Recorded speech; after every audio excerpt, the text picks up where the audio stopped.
ॐ भद्रं कर्णेभिः शृणुयाम देवाः भद्रं पश्येमाक्षभिर्यजत्राः स्थिरैरङ्गैस्तुष्टुवागुंसस्तनूभिः व्यसेम देवहितं यदायुः स्वस्ति न इन्द्रो वृद्धश्रवाः स्वस्ति नः पूषा विश्ववेदाः स्वस्ति नस्तार्क्ष्यो अरिष्टनेमिः स्वस्ति नो बृहस्पतिर्दधातु ॐ शान्ति शान्ति शान्तिः 91వ పేజీ 24వ కారిక 2వ అధ్యాయం కాల ఇతి కాలవిదః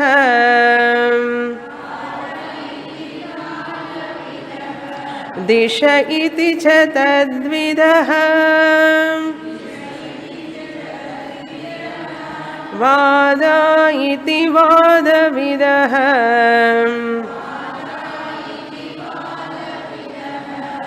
భువనానీతి తద్విదః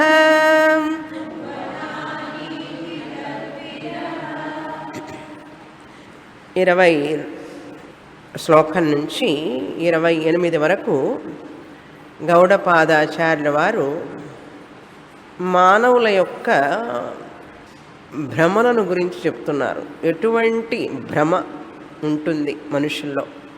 ఒకటి కాదు, రెండు కాదు, చాలా రకాలైనటువంటి అపోహలు. భ్రమ అంటే అపోహ. అపోహ అంటే ఏమిటి? ఉన్నదాన్ని ఉన్నట్లుగా తెలుసుకోకుండా మరొకటిగా తెలుసుకోవడమే అపోహ అన్నారు. ఉన్న సత్యాన్ని సత్యంగా తెలుసుకోలేకపోవడం, దానిని మరొక విధంగా భావించడం. త్రాడుని త్రాడుగా తెలుసుకోకుండా పాముగా భావించడం అపోహ, భ్రాంతి. భ్రాంతి అంటారు. ఆ భ్రాంతి వలన ఎన్ని నష్టాలు జరుగుతాయి? తాడును తాడుగా చూస్తే ఎటువంటి సమస్య లేదు.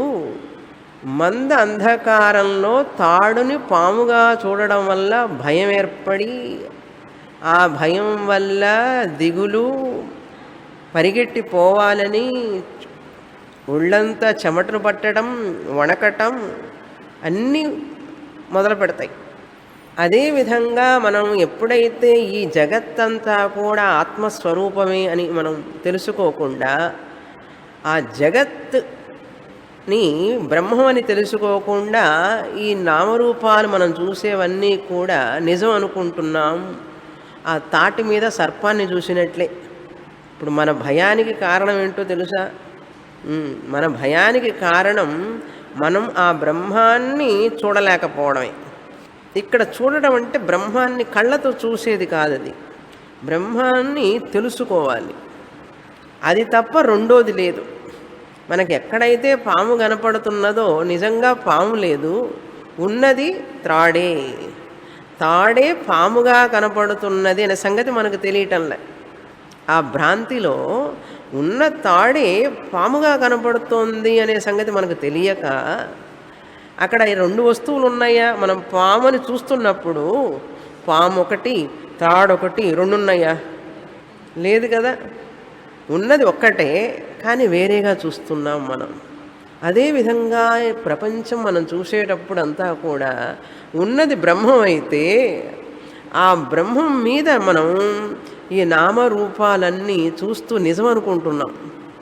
నిజం అనుకొని వాటికి ఉన్నటువంటి సమస్యలన్నీ మన సమస్యలుగా భావించుకొని, ఆ భావన వల్ల భయపడి, దిగులు పడి, ఏడుస్తూ, అప్పుడప్పుడు నవ్వుతూ, కొంచెం ముసలితనం వస్తుందేమోనని భయం, వ్యాధి వస్తుందేమోనని భయం, మరణం ఎప్పుడు వస్తుందో ఎక్కడొస్తుందో తెలియదో అని భయం, పిల్లలు కుటుంబంలో వాళ్ళకి ఏమవుతుందో అని భయం, నా జీవితం ఎలా ఉంటుందో రేపని భయం.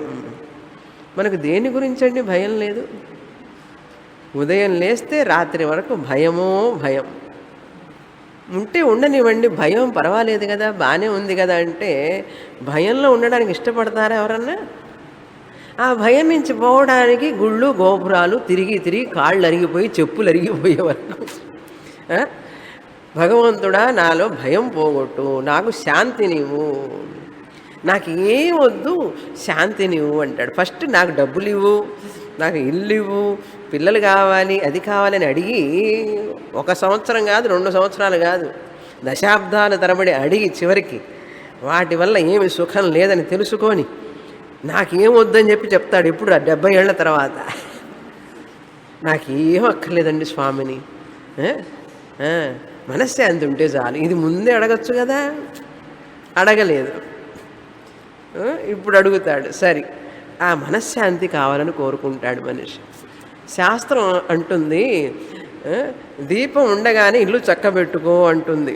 నీలో శక్తి సామర్థ్యాలు ఉన్నప్పుడే ఆ శాంతి అనేది ఏమిటో తెలుసుకో అన్నది. నీ యొక్క నిజస్వరూపాన్ని తెలుసుకొని ఈ శరీరం నువ్వు కాదు అని నువ్వు తెలుసుకుంటే నీకు ఎప్పుడూ శాంతి, నువ్వు శాంతస్వరూపమే. అట్లా అయి ఉండి కూడా నువ్వు అశాంతితో బాధపడుతున్నావు నీ అజ్ఞానం వల్ల. అజ్ఞానాన్ని పోగొట్టుకో అన్నారు. ఈ అజ్ఞానం వల్ల ఈ జనాలందరూ ఏం మాట్లాడుతున్నారు చూడండి, ఒక్కొక్కళ్ళు ఇదే పరమార్థం, ఇదే పరమసత్యం, బ్రహ్మాన్ని తెలుసుకోకుండా రకరకాల భ్రాంతులు, రకరకాల భ్రాంతులు. ఇప్పుడు 24వ శ్లోకం 20 నుంచి మొదలుపెట్టాం. రకరకాల భ్రాంతులు. ఈ 17వ భ్రాంతి, 16 భ్రాంతులు చూసాం, ఇది 17వ భ్రాంతి. బ్రాండీ అనేది భ్రాంతి నుంచే వచ్చింది. బ్రాండీ తాగేవాడికి అంత భ్రాంతే కదా. అందుకని బ్రాండీ అనేది ఎక్కడి నుంచి వచ్చిందండి? భ్రాంతిలో నుంచి వచ్చింది బ్రాండీ అన్నారు. ఆ బ్రాండీ తాగిన వాడికి లోకం అంతా ఒక రకంగా కనపడుతుంటుంది,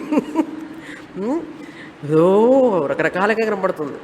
కనుక భ్రాంతిలో ఉన్న వాళ్ళకు కూడా లోకం ఏదేదోగా కనపడుతుంది. 17వ రకం భ్రాంతి ఏమిటది? కాల ఇది కాలవిదః. ఈ కాలమేనండి పరమసత్యం. ఈ ప్రపంచంలో కాలం, యమగండం, యమగండం, రాహుకాలం, గుళిక కాలం, ఇవన్నీ ఆ దక్షిణం వైపు కూర్చోవాకండి, అటు తిరగవాకండి, అటు వెళ్ళవాకండి, మీ ఇంటి వాకిలి ఎటువైపు ఉన్నది, దక్షిణ వైపు ఉంటే మార్చి ఇటువైపు పెట్టుకోండి, కిటికీ కూడా ఉండకూడదు అటువైపు. పాపం ఆయన ఏం చేశాడు? యమధర్మరాజు దక్షిణం వైపు ఉంటాడని భయం జనానికి. ఇప్పుడు నువ్వు ఇల్లు మార్చుకున్నంత మాత్రాన, వాకిళ్ళు మార్చుకున్నంత మాత్రాన మరణం ఏమన్నా ఆగుతుందా ఏంటి? యమకాలం, యమగండం అని చెప్పి భయం, కాల భయం అన్నమాట. మనిషికి కాలాన్ని చూస్తే భయం. మళ్ళీ ఇది తెలియక బర్త్డే చాక్లెట్ ఇస్తుంటాడు. బర్త్డే చాక్లెట్ అంటే ఏమిటి? అక్కడికి వెళ్తున్నామని దగ్గరికి అని అర్థం.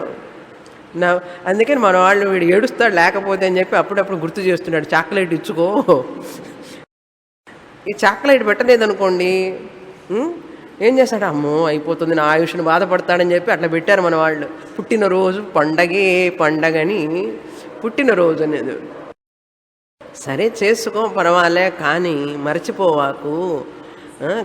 కాలం అనేటువంటిది పరమసత్యం అని చెప్పి అనుకోవాకు. కాలం అనేటువంటిది ఒక భాగం, ఈ సృష్టిలో ఒక భాగం అంతే. కాలమే సత్యం అని అనుకోకూడదు. రాహుకాలం, కాలం చూసి వెళ్ళి బయటికి వెళ్ళేటప్పుడు టైం చూసుకో. వర్జ్యం, మనకు వర్జ్యం అంటారు చూసారా? వర్జ్యం టైంలో ఏమి చేయకూడదు. ఇప్పుడు వర్జ్యం అండి అంటారు. నేను ఎక్కడికైనా వెళ్ళాలంటే స్వామిని కొంచెంసేపు ఆగండి అంటారు. ఏమిందుకని చెప్పరు నాకు స్టూడెంట్స్, ఎందుకంటే వేదాంతం చెప్తుంటా కదా నేను, అందుకని నాకు చెప్పకుండా సీక్రెట్గా ఉంచుకుంటారు వాళ్ళందరూ.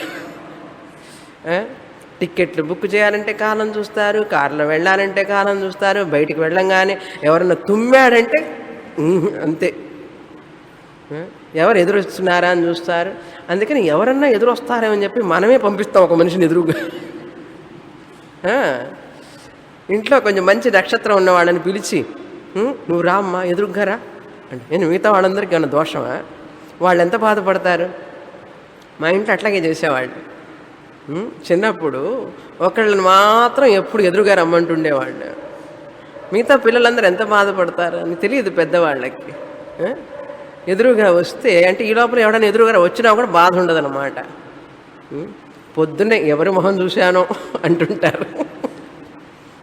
అందుకని ఎవరి మొహం చూడటం ఎందుకు, నా మొహం చూసుకుంటా అని అద్దంలో చూసుకుంటారు. వీళ్ళ మొహమే వీళ్ళు, లేకపోతే చెయ్యన్నా చూసుకుంటారు.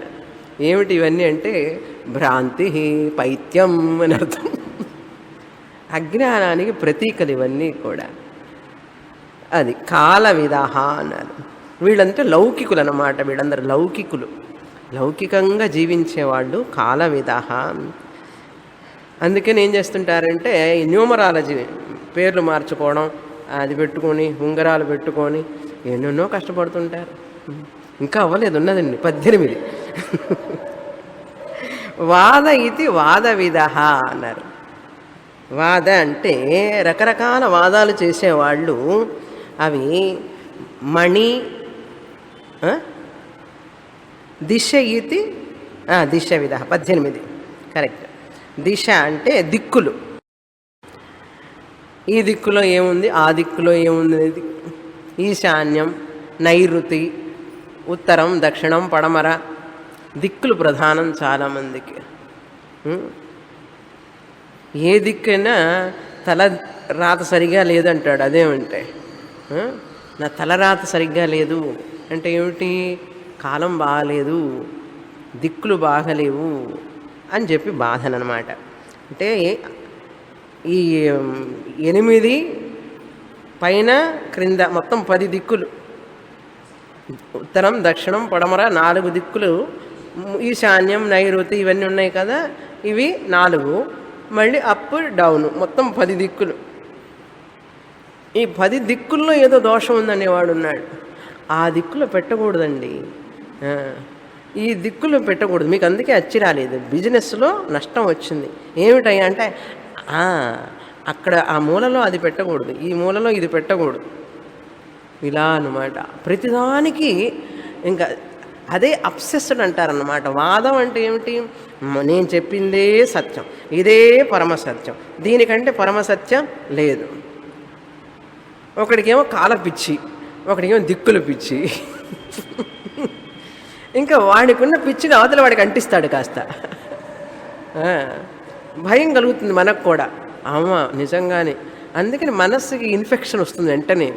మనస్సుకి ఒకసారి మనం వాళ్ళ పక్కన ఉన్నాం అనుకోండి, మనకు తెలియకుండానే మనం కూడా కాలం చుట్టం మొదలు పెడతాం, తెలియకుండానే.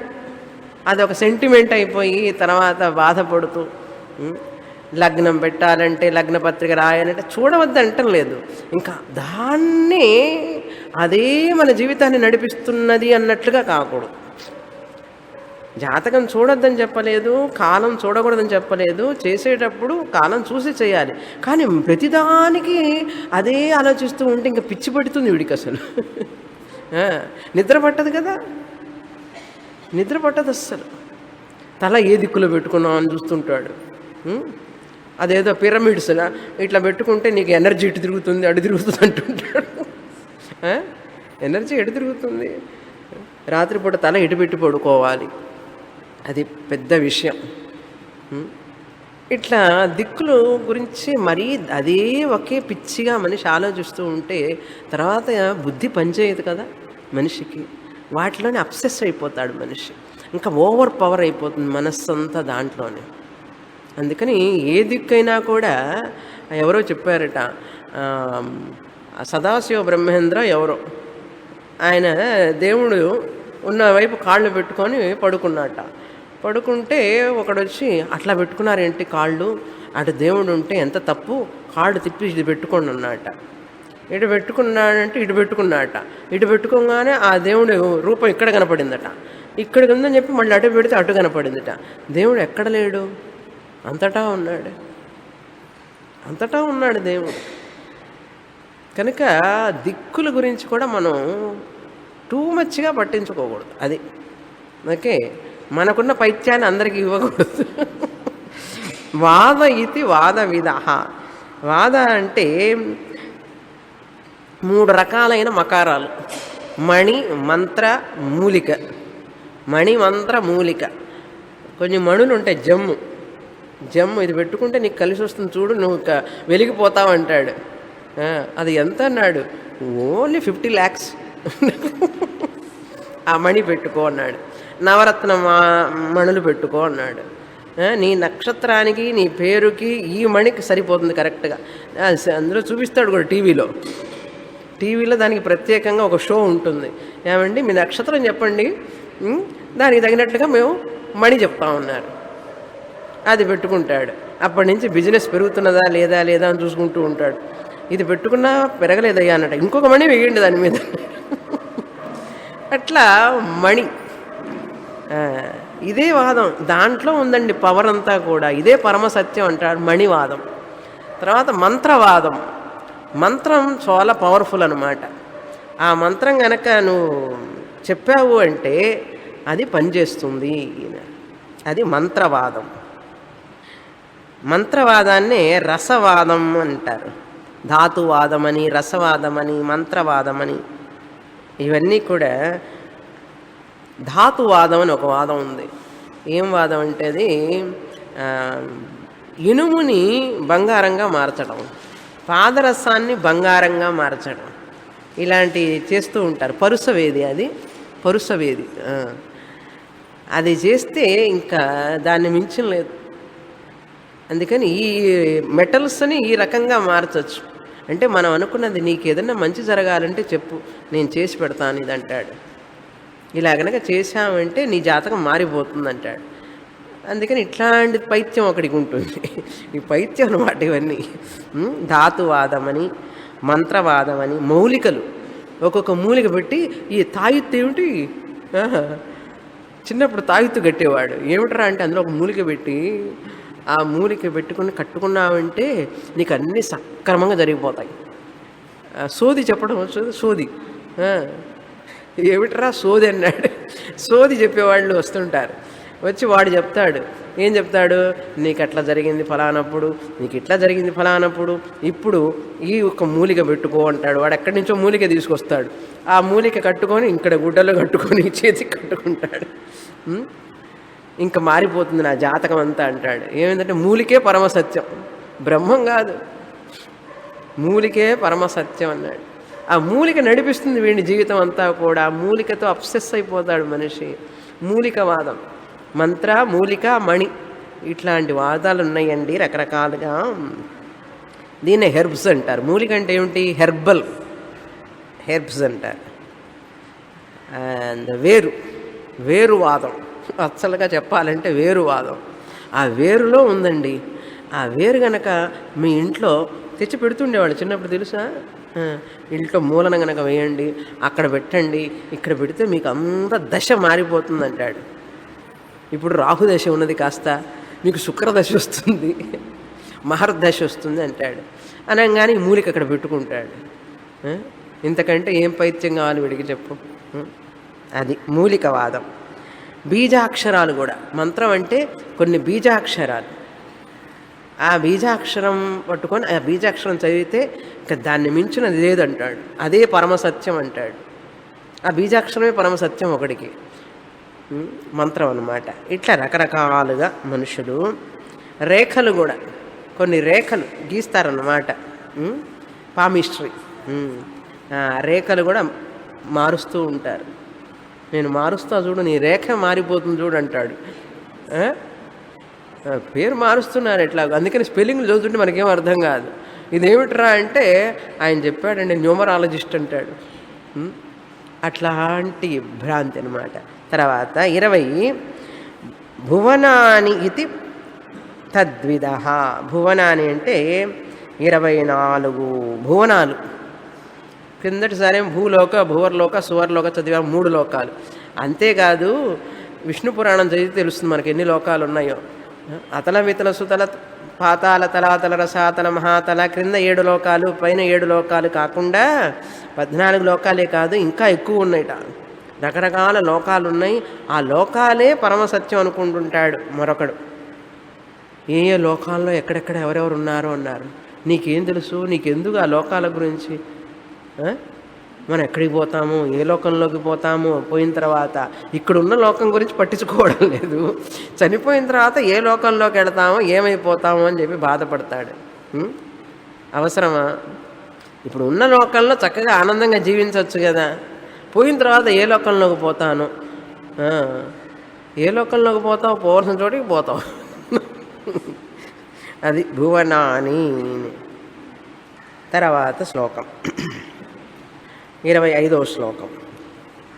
ఇప్పటి వరకు 20 భ్రాంతులైనాయండి. 21వ భ్రాంతి వస్తున్నది.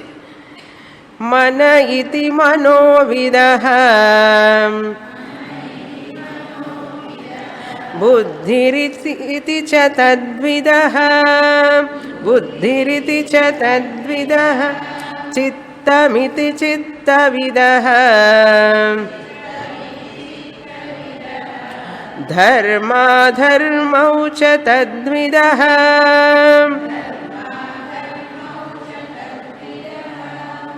మన ఇతి మనోవిదః. ఈ నాస్తికులైన వాళ్ళు ఏం చెప్తారంటే మనస్సేనండి అన్నిటికీ కారణం అని అంటారు. అంతకంటే మరేమీ లేదు ప్రపంచంలో. మన ఇతి మనోవిదః. అందుకని మనిషికి ఏదైనా ప్రాబ్లం వచ్చిందనుకోండి, వీళ్ళంతా వన్ టైప్ ఆఫ్ లౌకికవాదులు, one type of materialistic people అని అర్థం. వీళ్ళంతా కూడా ఏం చెప్తారంటే ఈ సైకాట్రిస్ట్, సైకాలజిస్ట్ వీళ్ళందరూ కూడా ఇదంతా మనస్సు చేయిస్తుందండి. మన మనస్సుని ఏం చేయాలంటే నేను చెప్తాను నీకు ఏం చేయాలో మనస్సుకి అంటాడు. అంతా మనస్సే చేస్తుందంటాడు. ఏమిటిట అంటే నీ పూర్వజన్మ నాకు కొంచెం తెలియాలి అంటాడు.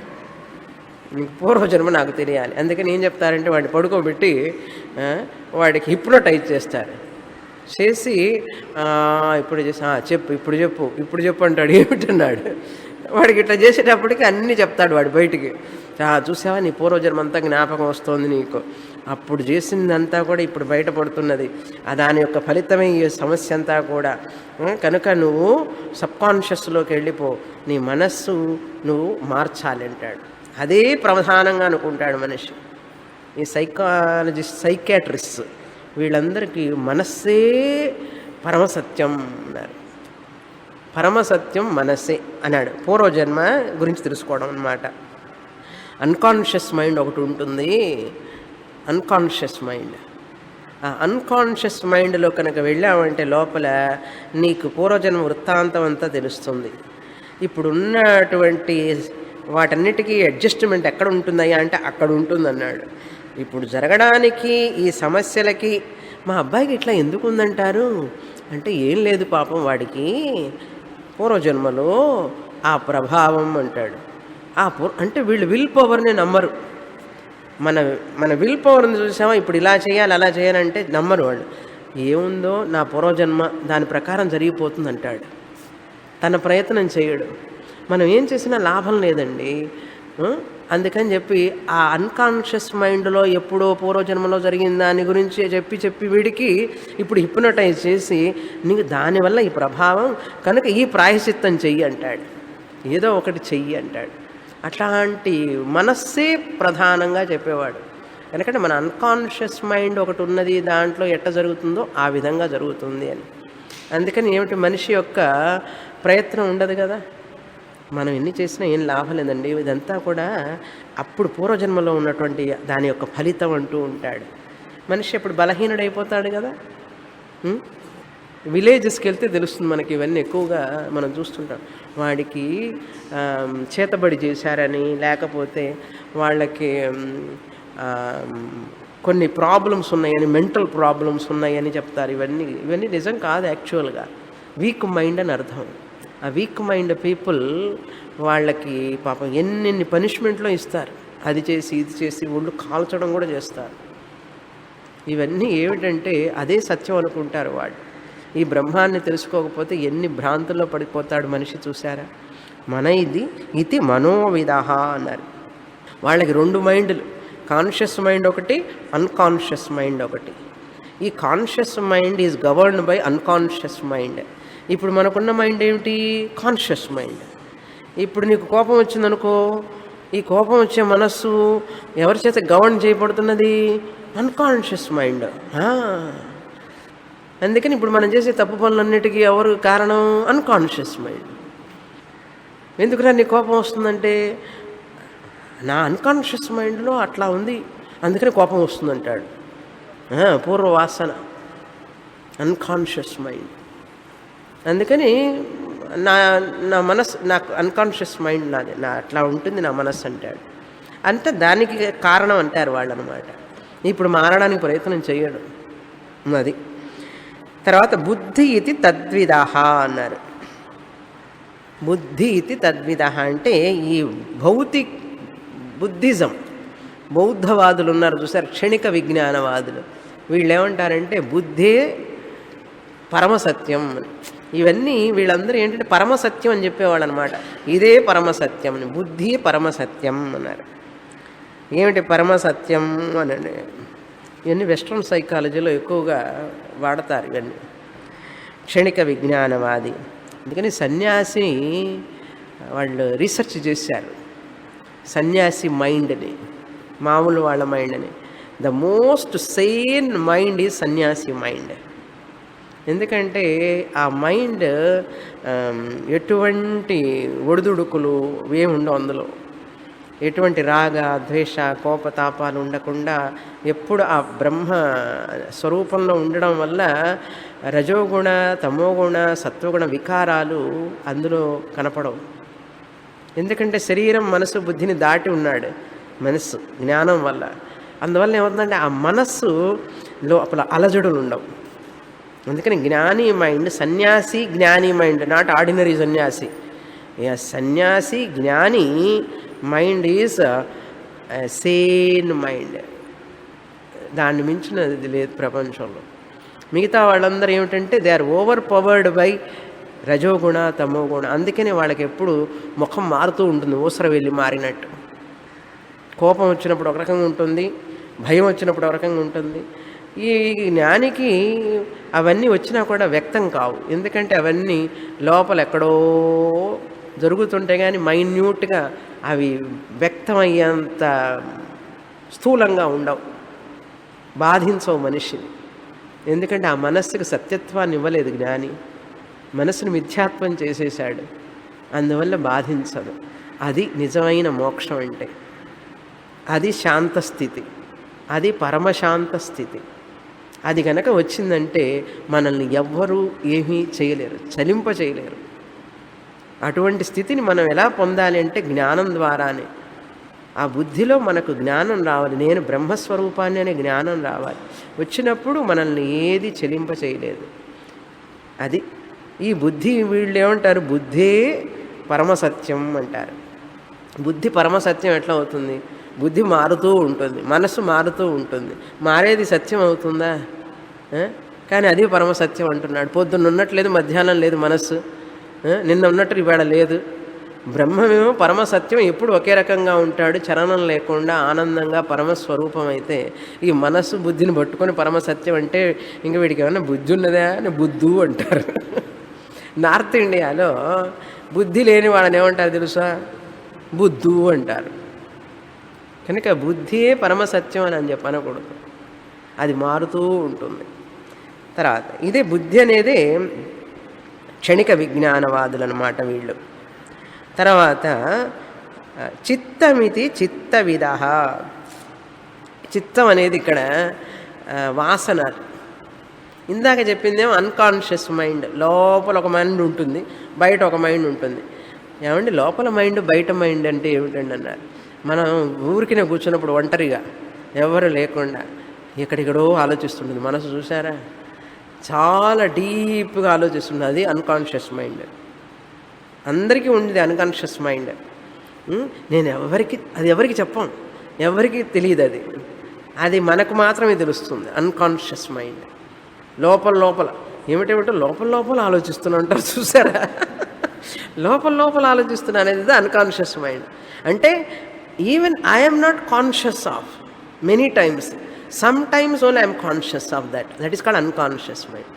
అంటే ఎప్పుడూ అది వ్యక్తం అవుతూ ఉండదు, ఎక్కడో లోపల ఏమిటోనండి లోపల ఏదో ఒక రకంగా అనిపిస్తుంది. ఏమిటది అన్న అది అన్కాన్షియస్ మైండ్ అంటే. ఇక్కడ చిత్తం అంటే ఏమిటి? వాసనలు. జన్మ జన్మ జన్మ జన్మల వాసనలు ఉంటాయన్నమాట. ఆ వాసనల ప్రకారం జరుగుతూ ఉంటుంది. చిత్తమితి చిత్తవిదః అన్నారు. వైజ్ఞానికాహ అని అర్థం. వీళ్ళు one set of people. Buddhism, క్షణిక విజ్ఞానవాదులు ఒక సెట్ ఆఫ్ బుద్ధిజం. చిత్తం అనే ఒకటి వాసనలే. ఈ వాసనలు మనం పోగొడితేనే మనకి మోక్షం. వాసనలు ఉన్నంత వరకు నీకు మోక్షం లేదు అంటాడు. ఈ వాసనల్ని నాశనం చేయాలి. వాసనాక్షయ అని అంటారు.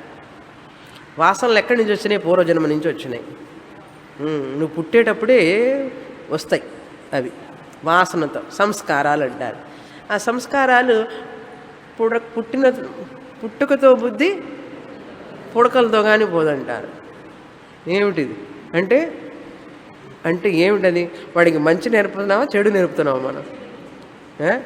పుట్టుకతో వచ్చిన బుద్ధి పుడకలతో కానీ పోదు అంటే శ్మశానానికి పోయిన తర్వాత కానీ పోదు అంటే ఏమిటి అర్థం? వీడు కోపిష్టి, వీడికి పుట్టుకతో వచ్చింది, కోపిష్టిగానే ఉంటాడు, భార్యను ఏడిపిస్తూనే ఉంటాడనే అర్థం. తప్పు కదా అది. వాడికి పుట్టుకతో వచ్చిందండి బుద్ధి అనేది మనం ఒప్పుకోం. ఫ్రీ విల్, పురుష ప్రయత్నం, అది ఇదైపోతుంది. ఫ్యాటలిజం అది ఫ్యాటలిజం అంటే ఏమిటి? వాడు పుట్టుకతో వచ్చిందండి ఆ బుద్ధి, వాడికి ఎట్లా పోతుందన్నాడు. దాన్ని మనం ఒప్పుకోం. అర్థమైందా? వాసనలు అంటే అవే. అది వాడి వాసన అండి. వాడికి ఆ జన్మజన్మల వాసన అది అంటుంటాడు. కరెక్టే, జన్మజన్మల వాసన అయితే, చెడు వాసన అయితే మార్చుకోవద్దు. దాన్ని నాశనం చేయాలంటే ఎట్లా చేస్తావు నాశనం? నువ్వు నాశనం అయితే కానీ అది నాశనం కాదు. ఎందుకంటే నువ్వు దాంతోపాటే వచ్చావు కదా. అంటే ఏం చేయాలి? అప్పుడు నేను పోయే వరకు అది ఉంటుంది నాతో పాటు. మరి ఏమిటి మార్గం దీనికి అన్నాడు? వాసనలే చిత్తమే. అంటే చిత్తం అంటే ఏమిటి? మన మనసులో లోపల ఎక్కడో రిజిస్టర్ అయిపోయి ఉన్నవి. అది చిత్తం అంటే. చిత్తం అంటే ఇప్పుడు మనోబుద్ధి చిత్త అహంకారాలు ఉన్నాయి కదా, అందులో ఒక చిత్తం అనే ఒక పోర్షన్ ఉంది, మెమరీ. నాకు అప్పుడప్పుడు పాత జ్ఞాపకాలు వస్తుంటాయండి అన్నాడు. అప్పుడప్పుడు అవన్నీ జ్ఞాపకాలు వస్తుంటాయండి అన్నాడు. ఎవరికి రానివన్నీ వస్తూ ఉంటాయి అన్నాడు. ఇంకా అదే సత్యం అని పట్టుకొని కూర్చుంటాడు వీడు. పట్టుకొని కూర్చొని ఇంకా అందరిని అడుగుతుంటాడు. నాకు అట్లా వచ్చిందండి మనసులో, ఇలా వచ్చిందండి. అందులో కళలు కూడా వస్తాయి పైగా వాళ్ళకి. ఇంకా అది సత్యం అనుకుంటాడు. దాని ప్రకారం జరుగుతుంది అనుకుంటుంటాడు. అంటే ఎంత బలహీనమో చూసారా మనిషిలో. కనుక వాసనాక్షయం అనేది లేదు అస్సలు. వాసననేవి మిథ్యాన్ని తెలుసుకోవడమే వాసనాక్షయం. అసలు వాసన ఎక్కడుంటుంది, దాన్ని క్షయం ఎట్లా చేస్తావు, అసలు నీకు ఎలా తెలుస్తుంది? మనస్సే తెలియదే, వాసన ఎక్కడ తెలుస్తుంది నీకు? చిత్తం, వాసన, మనస్సు ఇవన్నీ తెలిసేవేనా? నీ కంటికి కనపడతాయా? How to handle? శాస్త్రం ఏం చెప్తుంది? వాసనాక్షయం అంటే అవి నశించిపోవడం కాదు, అసలు వాసనలు అనేవి మిథ్యా అని తెలుసుకోవడమే వాసనాక్షయం. అవి నన్ను ఏమీ చేయలేవు. ఆ పాము నాశనం అయిపోతే కానీ ఆ భయం పోదు అంటే ఎట్లా ఉంది? అక్కడ పాము లేదని తెలుసుకోవడమా మార్గం, పాము నాశనం కావాలి అనుకోవడమా మార్గం? చెప్పండి మీరే. పాము లేదు అని తెలుసుకోవడమే ఒక్కటే సొల్యూషన్. అవునా కాదా? అదేవిధంగా ఇక్కడ కూడా ఇంతే. ఇవన్నీ నాకెప్పుడో పూర్వజన్మ వాసననండి. పర్వాలేదమ్మా, మారడానికి నేను ప్రయత్నం చేస్తున్నాను కానీ నా వల్ల కావడంలా. ఏం కావడం లేదంటే శాస్త్రం వింటే కదా. నా వల్ల కావడం లేదంటే ఎందుకు కాదు? మనస్సుకి, బుద్ధికి, చిత్తానికి దాసుడి కాకూడదు. నువ్వు చెప్పినట్లుగా అవి వినాలి కానీ అవి చెప్పినట్లుగా నువ్వు వింటావేమిటి? అంటే మనసులు ఎంత బలహీనతలు ఉన్నాయో చూడండి మనుషుల్లో. అందుకని వాళ్ళు వేదాంతం వాళ్ళకు వంట పట్టదు. ఇమోషనల్లీ వీక్ పీపుల్ అన్నమాట వాళ్ళు. అందుకని చిత్తంలో ఎక్కడో ఎప్పుడో ఉన్నవి అవన్నీ బయటకు వచ్చి వీడికి డిప్రెషన్, అప్రెషన్, సప్రెషన్లోకి తీసుకుపోయి కింద పడేసి వాడిని నామరూపాలు లేకుండా వాడి ముఖం ఎట్టుంటుందో చూడండి పాపం. హాస్పిటల్కి పోతే మీకు కనపడతారు వాళ్ళు. అన్ని డిప్రెస్డ్ ప్లేసులన్నీ ఇవే వాసనలు అన్నమాట. కనుక మన శాస్త్రం వాటిని ఒప్పుకోదు అసలు. నువ్వు వాటి నుంచి బయట పడడానికి శాస్త్రాన్ని చదువు. శాస్త్రం తెలుసుకున్న తర్వాత అవన్నీ నీకు మిథ్యగా తెలిసిపోతుంది. ఈ లోపల మనం లైఫ్ అంతా వేస్ట్ అయిపోతున్నది చూసారా. సమయం, ఎనర్జీ అన్నీ వృధా చేసుకుంటున్నాం. వీటికే అయిపోతుంది 55 ఏళ్ళు 60 ఏళ్ళు అయిన తర్వాత ఇంకా బుద్ధి వచ్చేది ఎప్పుడు, మనకు జ్ఞానం వచ్చేది ఎప్పుడు? ఎందుకంటే వాళ్ళు మెజారిటీ, కన్ఫ్యూజన్లో ఉన్నవాళ్ళు మెజారిటీ కదా. జ్ఞానం చెప్పేవాడు ఎవడో ఒక్కడే ఉంటే గుంపులో Govinda, majority might is right. Majority rule చేస్తుందా, మైనారిటీ రూల్ చేసేది? మెజారిటీ. అందుకని వాళ్ళందరూ చెప్పే మాటలు ఎక్కువగా వినపడుతూ ఉంటాయి మనకు, మైకుల్లో పెట్టి హోర్ హోర్ హోర్ అని వినపడుతూ ఉంటాయి. ఇది ఎప్పుడో వారానికి ఒక రోజు 1 గంట సేపు చెప్తే తుస్సు ఎగిరిపోతాయి ఈ మాటలన్నీ కూడా. ఇంటికి వెళ్ళంగానే మళ్ళీ అవి ఇవి అని చెప్పంగానే అవన్నీ వచ్చేస్తాయి మనసులోకి. ఎంత పవర్ఫుల్ చూడండి. వాళ్ళందరి నుంచి తప్పించుకొని మనం బయటపడి ఈ వారంలో ఒక్కసారి విన్న క్లాసు పని చేసేనా మనకు? పని చేస్తే పూర్వజన్మ సుకృతమే, అది మహాసుకృతం. ఇంటికి పోతే ఏముంది, అజ్ఞానం గురించే కదా మాట్లాడతారు వాళ్ళందరూ. మనం విన్నదంతా ఎక్కడో గాల్లోకి ఎగిరిపోతుంది, పేలాల పొడి ఎగిరిపోయినట్టు. Not so easy. మనకి ఎంతో ధైర్యం, మనిషికి మానసిక బలం ఉన్నప్పుడే ఇది సాధించగలం. కానీ బలహీనులైన మనుషులకి ఈ యొక్క శాస్త్రం వంట పట్టదు. వాళ్ళు విన్నది కూడా ఈ చెవున వింటే ఈ చెవున వెళ్ళిపోతుంది, తేలిక కాదు. అందుకని దైవభక్తి, దైవం మనకి ఏం తోడ్పడాలంటే, నాకు ఈ స్థిరమైన బుద్ధి నీవు, నాకు నీ స్వరూపాన్ని తెలుసుకునే శక్తి సామర్థ్యాన్ని ఇవ్వని చెప్పి భగవంతుడిని ప్రార్థించాలి. నాకు ఎవ్వరు ఎటువంటి అజ్ఞానపు మాటలు మాట్లాడినా కూడా అవి నా మీద ప్రభావితం చూపించకుండా ఉండేటట్లు నాకు శక్తిని ఇవ్వని చెప్పి భగవంతుడిని ప్రార్థించండి. అప్పుడు ఆయన దానికోసం మీకు ఆరోగ్యాన్ని ఇస్తాడు, అన్నీ ఇస్తాడు. మనం ఏం చేస్తున్నాం, ఆరోగ్యాన్ని ఇవ్వు, నాకు మోకాలు నొప్పిపోయేటట్లు చెయ్యి అని అడుగుతాం, నడుము నొప్పిపోయేటట్లు చెయ్యి అంటాం. ఇప్పుడు నాకు నీ స్వరూపాన్ని చూపించు అన్నావంటే నీ మోకాలు నొప్పిపోతుంది, నడుము నొప్పిపోతుంది. ఎందుకంటే ఇవి పోతే కానీ నీ జ్ఞానం రాదు. అందుకని ఆయన ఏం చేయాలి, ఇవి పోగొట్టాలి ముందు. ఆయన చూసుకుంటాడు అవన్నీ. ఏది అడగాలో అది అడగాలి. సరే, చిత్తమితి చిత్తవిద. తర్వాత ధర్మ అధర్మ ఇది తద్విద. ధర్మం అంటే పుణ్యం, అధర్మం అంటే పాపం. పుణ్యపాప కర్మవాది అని అర్థం. పూర్వమీమాంసకులు వీళ్ళేమంటారంటే, మనం చేసే కర్మలే మనకు ఫలితాన్ని ఇస్తాయి, ఈ పుణ్యపాప కర్మలేనండి ఈ పరమసత్యం అంటాడు వాడు. ఈ పూర్వమీమాంసకులు జైమిని మతం, జైమిని మహా ఇది. వాళ్ళు ఏమంటారంటే, దేవుడు లేడు, మన కర్మలే మనకు ఫలాన్ని ఇస్తాయి, దేవుడు ఎందుకు మధ్యలో అంటారు వాళ్ళు.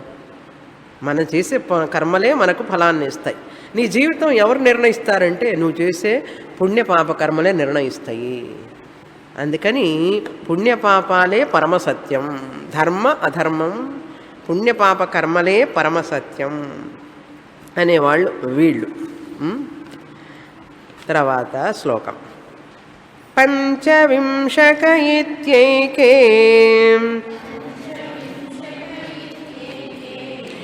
షడ్వింశ ఇతి చాపరే ఏకత్రింశక ఇత్యాహుః అనంత ఇతి చాపరే. 25వ భ్రాంతి. పంచవింశక ఏకే ఆహుః. ఏకే అంటే కొంతమంది.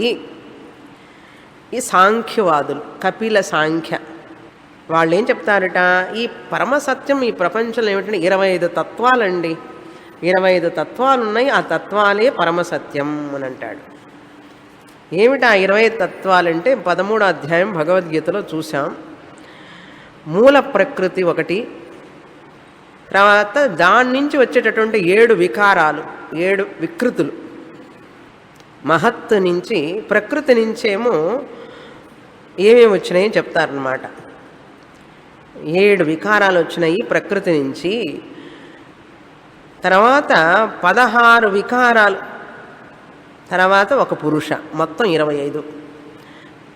ఏమిటవి అంటే ప్రకృతి, మహత్, అహంకారం 3, పంచతన్మాత్రలు 3, 5, 8, తన్మాత్రలు అంటే సూక్ష్మ భూతాలు అని అర్థం.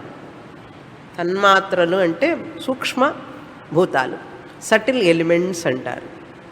పంచతన్మాత్రలు. పంచతన్మాత్రలు అహంకార, మహత్తు ఇవన్నీ ప్రకృతి నుంచి వచ్చినాయి అని ఈ మొత్తం 7.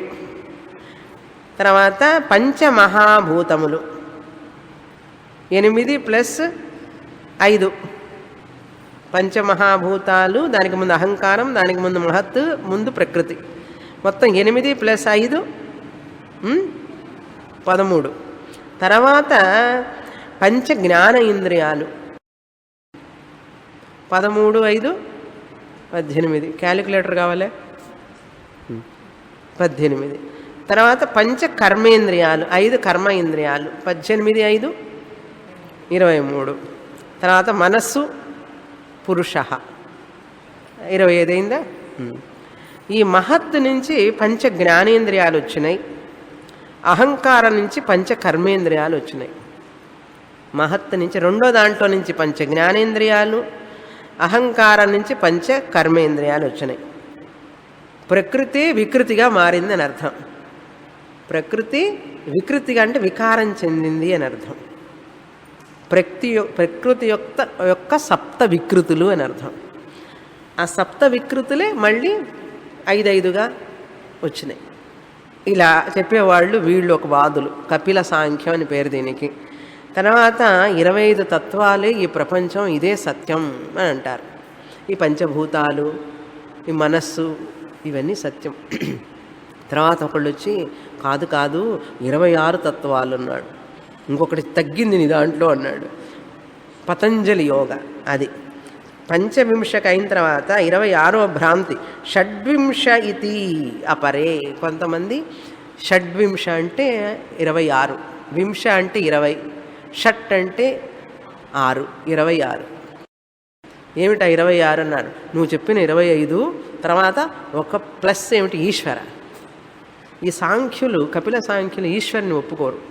ఈశ్వరుడు లేడంటాడు. నిరీశ్వరవాదులు వాళ్ళు. వేదాన్ని ఒప్పుకుంటారు కానీ ఈశ్వరుని ఒప్పుకోరు వాళ్ళు. ఈ యోగా పతంజలి ఆయన ఏమంటారు? ఈశ్వరుడు లేకుండా ఏమిటి, ఈశ్వరుడు పెట్టుకోవాలి, మనం ఉండాలి ఈశ్వరుడు అంటాడు. దేవుణ్ణి ఒప్పుకుంటారు వాళ్ళు. సయీశ్వరవాదులు వీళ్ళు. పతంజలి యోగా చెప్పేవారు. కనుక మొత్తం 26 అయింది. 25 ప్లస్ ఈశ్వర 26. ఇది పతంజలి చెప్పింది. తర్వాత ఏకత్రింశక 26 కాదు నాయన 31 ఉన్నాయి అంటాడు. 31ట. వీళ్ళు పాశుపత అంటే శైవుల్లోనే మహేశ్వర శైవులని, పాశుపత శైవులని, కాపాలిక శైవులని రకరకాలు ఉన్నారు. లింగాయుత్తులని చెప్తుంటారు చూసారా, రకరకాల శైవులు ఉన్నారు. వాళ్ళల్లో ఒకళ్ళు వీళ్ళు పాశుపత శైవులు అన్నమాట. వీళ్ళు ఏమంటారంటే 26 + 5. ఏమిటండి ఆ 5 అంటే శివ, శుక, సదాశివ, నియతి, కాల. మరి 5 చేర్చుకోవాలట. శివ, శుక, సదాశివ, నియతి, కాల. ఇవి చేరిస్తే ఎన్ని అయినాయి? 31 అయినాయి. అపరే అనంత 31 కాదు, 26 కాదు, 25 కాదు, తత్వాలు అనేకం అనేవాడు ఇంకొకడు 4. అపరే అనంత ఇది 28వ భ్రాంతి. మొదటి పంచవింశక ఇత్యేకేనేమో సాంఖ్య, కపిల సాంఖ్య. షడ్వింశ అనేది పతంజలి యోగ. ఏకత్రింశక అనేది పశుపత శైవులు. అనంత అని చెప్పేవాళ్ళు మరొకరు రకరకాలుగా. తర్వాత శ్లోకం ఇంకా అయిపోలేదండి, భ్రాంతులు ఉన్నాయి. ఇందరితో పూర్తయితే అనుకుంటా. 27. లోకాన్ లోకవిదః ప్రాహుః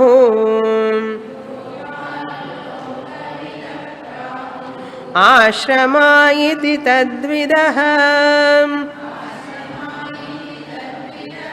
స్త్రీ పుంసకం లైంగాః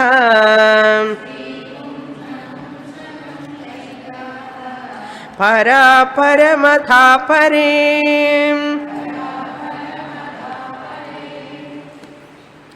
29వ భ్రాంతి. లోకవిదః లోకాన్ ప్రాహుః. ఇక్కడ లోక అంటే ఇందాక మనం చూసిన 3 లోకాలు 24 లోకాలు భువనాలు అవి కాదు. ఇక్కడ లోక అంటే జనులు అని అర్థం. లోక విదః అంటే జనరంజకము చేసేదే పరమసత్యం అన్నాడు. జనరంజకం. లోక విదః అంటే జనరంజకం, జనులను రంజింపజేయడమే పరమసత్యం. మానవ సేవే మాధవ సేవ అనేవాడు ఉన్నారు చూసారా, వాళ్ళనమాట. మానవ సేవే మాధవ సేవ. ఒకడికి సేవ చేస్తూ ఉండు, ఇంతకంటే ఏం కావాలి నీకు ప్రపంచంలో, అదే పరమసత్యం అంటాడు వాడు. ఇదన్నీ పరమసత్యం ఎట్లయితాయి? ఇవన్నీ సాధనాలు. ఇప్పుడు మనం విన్నవన్నీ భ్రాంతులన్నీ కూడా ఒక స్టెప్పింగ్ స్టోన్స్. కానీ వీళ్ళు అవే పరమసత్యం అనుకుంటాడు. దానివల్ల నువ్వు మోక్షాన్ని కోల్పోతావు. కనుక మానవ సేవే మాధవ సేవ దేనికోసం? నీకు చిత్తశుద్ధి వచ్చే వరకు. అదే పరమ గమ్యం కాదు. మా అత్తగారికి మామగారికి సేవ చేస్తుంటే నాకు జన్మ సార్థకం అయిపోతుంది అన్నాడు. కాదు. ఎట్లా అవుతుంది? వాళ్ళకు సేవ చేయటం నీ యొక్క బాధ్యత. నీకు కొంచెం చిత్తశుద్ధి వస్తుంది అంతే, మోక్షం రాదు. నీకు పునరపి జననం పునరపి మరణం పోవు. అర్థమైందా? అందుకని ఇదే పరమావధి. కొంతమంది సోషల్ సర్వీస్ చేసేవాళ్ళు శాస్త్రానికి రారు, సోషల్ సర్వీస్ చేస్తూనే ఉంటారు. ఎందుకంటే మానవ సేవ మాధవ సేవ. మాధవ సేవ చేస్తే ఆయన మోక్షం ఇవ్వడం ఏమిటి? క్లాస్కి ఎందుకు వెళ్ళడం? ఆయనకు తెలియదు నాకు ఇవ్వాలని మోక్షం. నేను ఇంత సేవ చేస్తుంటే అంటాడు. ఆయనే ఉంటాడు, నువ్వు సేవ చేస్తే నేను ఎందుకు ఇస్తాను మోక్షం, క్లాసుకి వెళితే ఇస్తాను మోక్షం అంటాడు. అది లోక విదః. లోక అనురంజనా అని అర్థం. వీళ్ళందరూ కూడా వీళ్ళు ఏం చెప్తారంటే లివ్ లెట్ లివ్. అవతల వాడికి హాని చేయకుండా ఉంటే చాలు, ఇంకేం చేయక్కర్లా మనం. ఇంకేం చేయాలి? ఇదే మోక్షం అంటాడు. నేను మంచిగా జీవిస్తానండి, నాకు దేవుడు ఇవన్నీ అక్కర్లేదు. నువ్వు చేసుకుంటే, వైఫ్కి చెప్తాడనమాట, నువ్వు చేసుకుంటే చేసుకో పూజలు, నేను నిజాయితీగా మనుషులకి హాని చేయకుండా మంచిగా జీవిస్తాను, ఇంతకంటే ఏం కావాలి? నీకు పైత్యం, నువ్వు పో అంటాడు. ఆయనకి పైత్యం అని తెలియలే ఆయనకి. అందుకని చాలామంది భర్తలు రారు. ఇక్కడ కుర్చీలన్నీ ఖాళీగా ఉంటాయి చూసారా.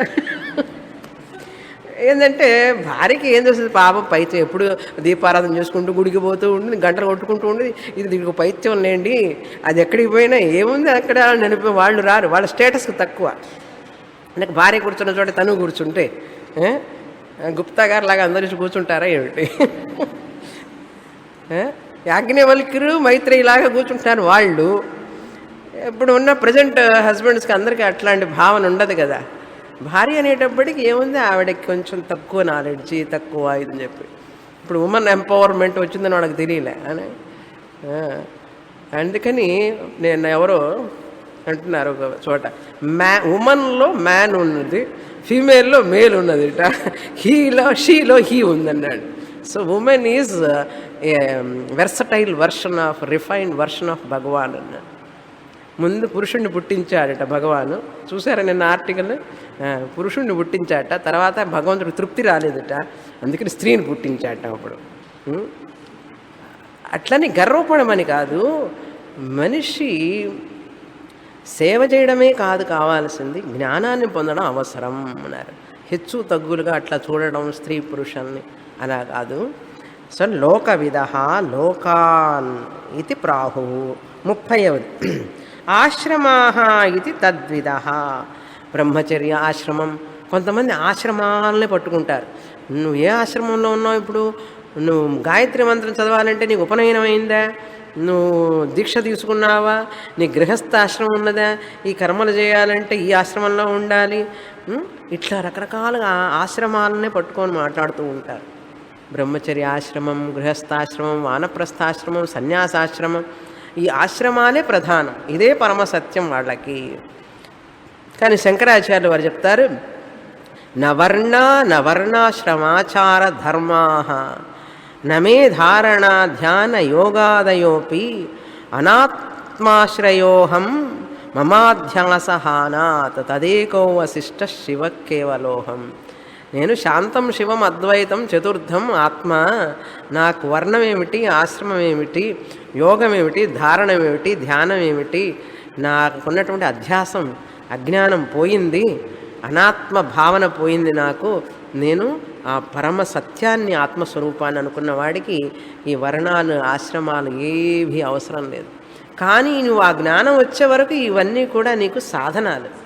గృహస్థాశ్రమం ఒక సాధనం, బ్రహ్మచర్యాశ్రమం ఒక సాధనం. బ్రహ్మచర్యాశ్రమం అంటే ఏమిటి? విద్యార్థి దశ. గృహస్థాశ్రమం అంటే గృహస్థం అంటే పెళ్ళైన తర్వాత, వివాహ అయిన తర్వాత ఉన్న వ్యవస్థ. ఇవన్నీ నీకు ఎదగడానికే పెట్టారు, కానీ ఇంకా వివాహం చేసుకోవడమే పరమ సత్యం, ఇదే పరమ లక్ష్యం జీవితంలో అనకూడదు. సన్యాసమే పరమ లక్ష్యం అని కాదు. ఇవన్నీ కూడా ఒక మార్గాలు మాత్రమే అన్నారు.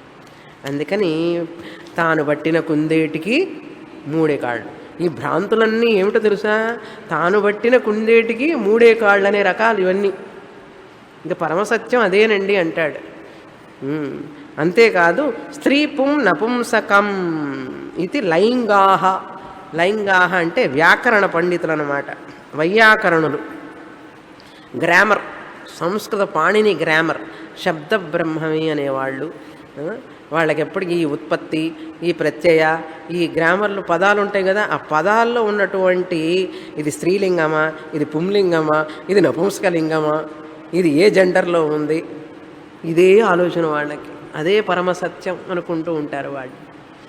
ఆ పండితుడు కథ చెప్పాను కదా, నీకు గ్రామర్ రాదా అని అన్నట్టు. పండితుడు అడిగాట పడవ నడిపేవాడిని, నీకు మీమాంస తెలుసా అన్నాడు. నాకు మీను తెలుసు, మాంసం తెలియదు. మీను మాంసమే తెలుసు, నాకు మీమాంస తెలియదు అన్నాడు. వ్యాకరణం తెలియదు అంటే నీ లైఫ్ వేస్ట్ అన్నాడు పండితుడు. ఇట్లా చెప్తూ వస్తే చివరికి ఆ పండితుడు పడవవాడు అడిగాడు, మీకు ఈత వచ్చా అని అడిగాడు. అంటే నాకు ఈత రాదన్నాడు. మీ లైఫ్ అంతా వేస్ట్ అన్నాడు. మీ లైఫ్ అంతా వేస్ట్ అన్నాడు. పడవలోకి నీళ్ళు వచ్చినాయి, మునిగిపోయినాయి. ఆ పడవ వాడు ఈత కొట్టుకుంటూ వెళ్ళిపోయినాడు. ఈ వ్యాకరణ పండితుడు మూళ్లలో మునిగిపోయినాడు అన్నాడు. ఇది స్త్రీలింగమా, ఇది పుంలింగమా, వ్యాకరణం నేర్చుకుంటూ ఎక్కడ 60-70 ఏళ్ల క్లాసులో 70 ఏళ్ల వయసులో గ్రామర్ నేర్చుకుంటున్నాడు.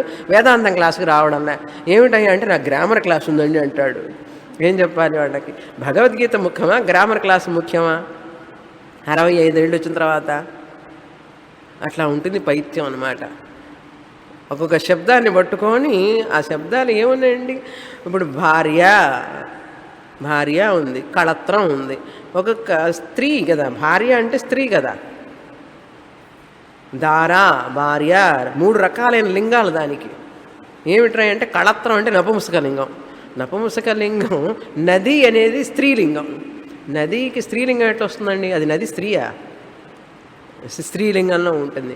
అందుకని వాటికి డెఫినెట్నెస్ ఉండదన్నమాట. అదే పరమసత్యం అంటాడు వీడు. ఏం చెప్పాలి? స్ఫోటవాదం అంటారు దీన్ని. స్ఫోటవాదం. మిత్రం అనేది ఫ్రెండ్. మన ఫ్రెండ్ నపుంసకలింగంలో ఉన్నాడు. మిత్రుడు అనేవాడు మరి ఎట్లా నపుంసకలింగం? పుంలింగం కదా ఉండాలి అంటే కాదు, నపుంసకలింగం అంటాడు. ఆ రకం అనమాట. అవన్నీ గ్రామర్ ప్రాబ్లమ్స్. దారా అనేది కూడా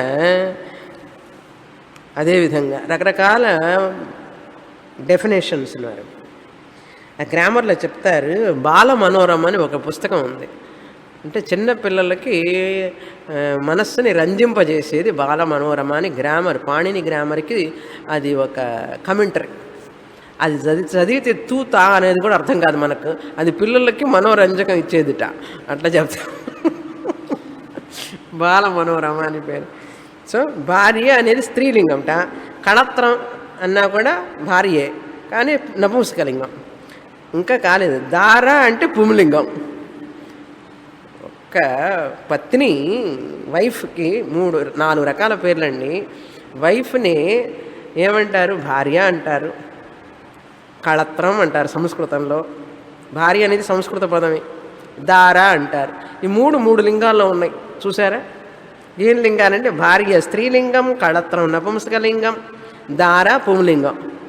ఇప్పుడు ఈవిడ పుంలింగమా, నపుంసకలింగం, స్త్రీలింగం? ఇదే పైత్యం వాళ్ళకి. ఇంకా పొద్దున్న లేస్తే సాయంత్రం దాకా డుక్కురించుకరని అంటూ ఉంటాడు. మోక్షం పురుషార్థం లేదు, గ్రామర్ చదువుతూనే ఉంటాడే కానీ ఉపనిషత్తులు చదవాలని ఉండదు వాళ్ళకి. అందుకనే గ్రామర్ నేర్పను నేను. ఎందుకంటే ఏది నేర్పితే అదే పిచ్చి జనానికి. అవన్నీ చిన్న వయసులో నేర్చుకోవాల్సినవి కదా. కనుక మన మనసు ఏమవుతుందంటే డిస్ట్రాక్ట్ అయిపోతుంది, లాగివేయబడుతుంది వాటన్నిటికీ. అంత శ్రద్ధ ఉంటే ప్రయత్నం చేసి నేర్చుకోవాలి, తప్పు కాదు. గ్రామర్ ఎవరికంటే టీచ్ చేయాలనుకున్న వాళ్ళకే కానీ మిగతా వాళ్ళకి అవసరం లేదు అసలు. మనం అర్థం మీరు వేదాంతం చదివేటప్పుడు మీకు గ్రామర్ వచ్చేస్తుంది. ఇప్పుడు వచ్చిందా లేదా? స్త్రీలింగం, పుంలింగం, నపుంసకలింగం వచ్చింది కదా. నది అంటే స్త్రీలింగం, నదయహ అంటే అదే నదికి పేరు మళ్ళీ పుంలింగం. అట్లా వీళ్ళకి ఇదే పని. లైంగాహ అంటే లింగాన్ని గురించి మాట్లాడేవాళ్ళు. లింగం అంటే ఏంటి? పుంలింగమా, స్త్రీలింగమా, ఏం శబ్దం. శ్లోకం చెప్తుంటే శ్లోకం అర్థం చేసుకోరు. ఇది ఏ లింగంలో ఉంది ఈ పదం, ఇది ఆలోచిస్తాడు. దీని అర్థం తాత్పర్యం గ్రహించాలి కదా అజ్జయుడు, ఎందుకంటే గ్రామర్ ఉంది కదా. అది ఉండేటప్పటికీ ఇది ప్రథమ విభక్త, ద్వితీయ విభక్త. ఆయన ఒక పక్కన తత్వమసి అంటుంటే, గురువు గారు తత్వమసి అంటుంటే ఇది ఉపసర్గ ప్రథమ ద్వితీయ విభక్త అంటుంటే వీడికి మోక్షం వచ్చేనా ఈ జన్మకి? అందుకని పరమార్థానంద స్వామిల వారు ఎప్పుడు ఇన్సిస్ట్ చేయరు. వ్యాకరణం కానీ, ఈ యొక్క తర్కం కానీ, మీమాంస కానీ ఎప్పుడు కూడా దయానంద స్వామీజీ కూడా ఇన్సిస్ట్ చేయరు. నువ్వు టీచర్ కావాలి, అవి బోధించాలి వేదాంతం అనుకున్నప్పుడే కానీ ఇవి ప్రధానం. లేకపోతే నీకు గురువుగారు చెప్పేటప్పుడే అర్థమైపోతుంది. శ్రద్ధ ఉంటే చాలు. సరే, తర్వాత పరాపరం అపరే. పర అంటే కారణం, అపరం అంటే కార్యం. కార్యం కారణం. విశ్వతైజస ప్రాజ్ఞ కార్యకారణం.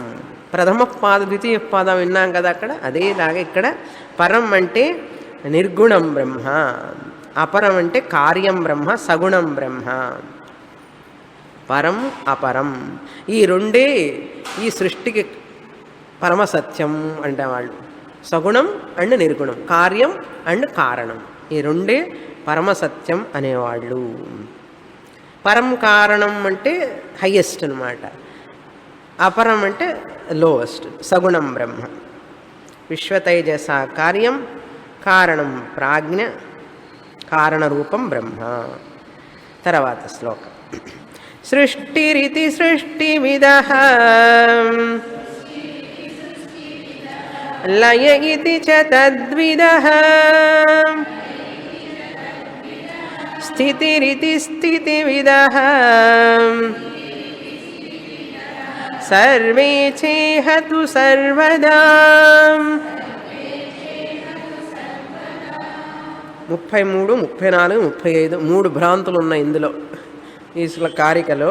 సృష్టి విదః సృష్టి ఇది. కాస్మాలజీ మాట్లాడేవాళ్ళు వీళ్ళందరూ. ఈ సృష్టి నుండి పరమసత్యం అనేవాడు. మరొకరేంటంటే సృష్టి కాదు, స్థితి పరమసత్యం. ఈ స్థితి, సృష్టి అనేది కాదు అసలు. సృష్టి ఎక్కడుంది?